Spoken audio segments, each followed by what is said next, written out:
আরে ও নবাবের বেটি কই গেলা? কি গো প্রবাসী বৌমা, ও বৌমা, আরে ও নবাবের বেটি কই গেলা?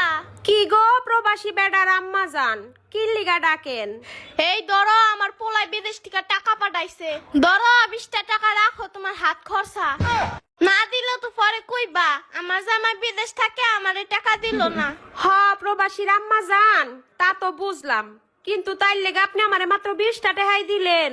ও মা গো, তাহলে তোমারে কয় টাকা দিমু? আমার পোলাটাই বিদেশে কি কষ্ট করে, আর তোমারে আমি সব টাকা দিয়ে শেষ করে লামু না? আমার পোলার টাকা আমি বিফলে যাইতে দিতাম না। আমি হইলাম যে প্রবাসীর মা, আমার পোলার দুঃখ আমি বুঝবো না তাহলে কেডা বুঝবো? তারপরও আম্মা জান একটু চিন্তা ভাবনা করে দেখেন না, 100 টাকা দেওয়ান যায়নি। না না, আমি আর টাকা দিতে পারবো না। 20 টাকা নিলে নাও, না নিলে থুয়া যাও, আমার পান খাওয়ার টাকা হয়ে যাবো না।